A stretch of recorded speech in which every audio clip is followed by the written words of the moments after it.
Hey guys, it is Drew again. Today I'm going to show you the 2, 4, 6, 8 box. It's so easy to do, and it's just a really great gift to give somebody for like Easter or something. It's really fast and easy to do. So let's get started. First, what I'm going to do is I'm going to start off with an 8.5 by 11 piece of cardstock. And this is actually a paper from Making Memories, and this is from their Spring Fling collection. I think that's what it's called. I've had this paper for like a year now, and I'm just getting a chance to use it, so I thought I'd use it. And so I'm just going to use my ProvoCraft cutter and scorer, and I'm first going to cut my 8.5 by 11 sheet of paper. You're going to leave your 8.5-inch side completely how it is, and then on this side, pull out my little arm here, I'm actually going to cut it at 6 inches, so it's going to be 8.5 by 6. So just trim it down to 6 inches. There we go. So you're going to have your 8.5 by 6 piece of cardstock, and then on this 8.5 by 6 piece of cardstock, you're going to score it one side. On the 6-inch side, you're going to score it at 2. So just score it at 2 on the 6-inch side. And then on your next side, you're going to score it at 2. Flip it around. And on the 8.5 by 11-inch side, you're going to score it at 2.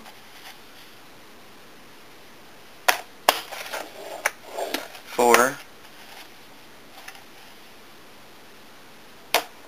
6.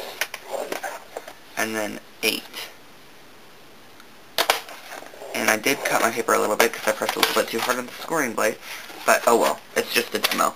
Alright, and then I'm going to move that away, and then I'm going to fold all of these down, and you can see how I cut it right there, but I don't think that will really make that much of a difference, and I'm just going to fold all of them, and I'll use my bone folder to get a nice tight crease.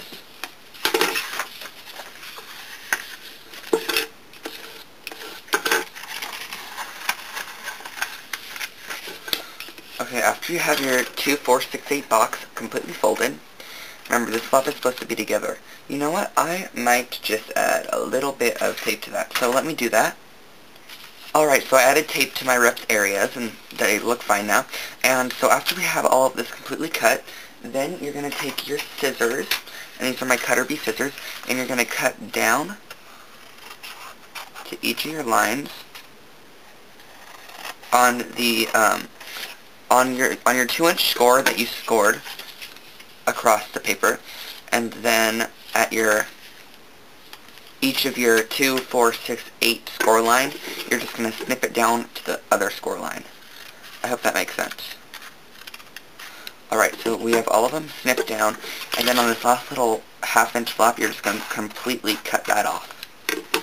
So it's completely cut off, and then you're going to fold in your flap right here, your little 1/2-inch flap, because it was 8.5 by 6, so on the 8.5 side, when you scored at 2, 4, 6, and 8, you're still going to have a 1/2-inch left over. And on that little 1/2-inch tab, you're going to add your adhesive, and for the video, I'm just going to use Tombow. Normally, you should use the sticky red tape from Stampin' Up, or that red tape, whatever that stuff is called. And then you're going to fold on to the inside, and just press all the way down. And you'll have your 4 little flaps up like this, and then with 2 of the flaps, it doesn't matter really which 2, I'm going to fold one of them in, the other one in, and this one in, and this one in, and you're going to kind of decide which one you want to add the adhesive onto. And so I'm going to add the adhesive on to this one right here. So you could do this before if you'd like to, but I didn't. So I'm just going to add a little bit of adhesive onto that one. Fold it in, and then lay your next layer over the top, which is going to be the one directly across from it. And then I just flip it over and take my bone folder and stick it down inside of there and just tap it. And that will secure it. And then on one of these folds, on the inside of your paper, you're going to add some adhesive, and also on the opposite side, on the inside, you're going to add adhesive. So on both of your 2 little folds that are sticking out, on the 2 outer sides, you're going to add adhesive. So you're going to flip each one of these ones in, and you'll have a completed box type piece like this. And then on this box, on two of your sides, you're going to fold in like this and press it towards the top. And then just kind of crease it right there. And that will give you a nice score line for when you're going to do that again. But now we're going to decorate our box. Alright, the first thing that I'm going to use to decorate is I cut out this Easter bunny. It is going to go on the front of my box like this. And this Easter bunny is actually from a SVG cut. So if you have a Cricut and you have sure cut slot, this is what you're going to use. Or also in the Easter 2010 Cricut cartridge that just was released, you can use a chocolate bunny, and that one will also work really great also. And I also noticed there's a really cute little lamb on that one also, so you could use that. But I'm just going to use this little guy, and I cut him out in white. And I'm going to chalk him up with some crafty chalks. These are the pastel chalks. And I'm going to open that up, place it right here.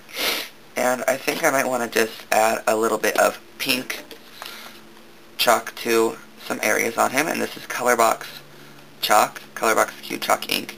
And I'm just going to highlight some areas on him, like his feet, arms, just basically the areas that you can get in with your chalk. Okay, so I just highlighted just a few little areas on there. And then I'm going to take a couple Q-tips that I have, and you're going to start to just color in your little guy. And so I'm going to use this light pink color, and I'm going to add it to his ears.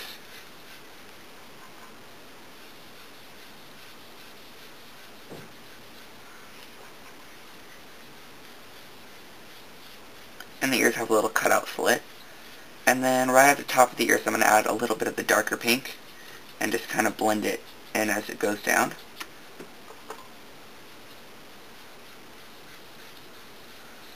Alright, so we have that.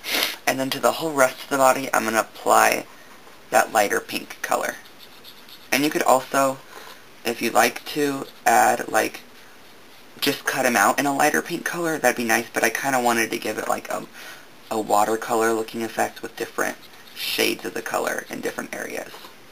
So I'm just doing that, filling him in with the chalk. And I'll meet you back here once I've completely chalked him up. Alright, so we have our little bunny guy completely chalked up, and after I chalked him up, I tied a little knot with some 3/8 of an inch grosgrain ribbon, and then I just adhered that onto him with a glue dot, mini glue dot, and that will just give him just a little bit more characteristic, and I added a little blush to his cheeks, and this is what he turned out to look like.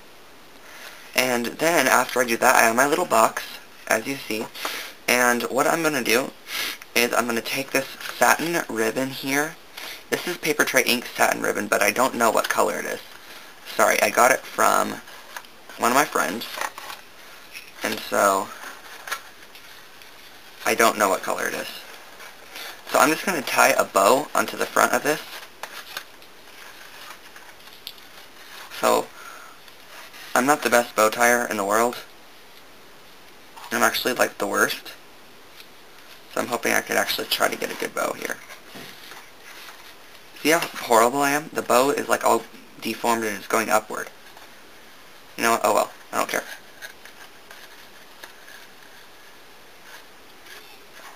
Now it's turning sideways. Alright, so I tied the bow on this little piece, and then I'm going to take my little Easter bunny, and I'm going to flip him over, and I'm going to add a few dimensionals onto the back of him. So I'm just going to add like 3 or something, and I'm going to peel that up, and I'm just going to stick him onto the front of your little box. Like that. Alright guys, so that is a super cute little Easter piece that you can make just for someone special, or you can make a lot of them for like a kid's classroom or something like that and fill them with some goodies. So I hope you guys enjoyed this tutorial on how to make a 2-4-6-8 box and how to embellish it to make it look like an Easter favor. Alright everyone, thanks for watching and have a great day.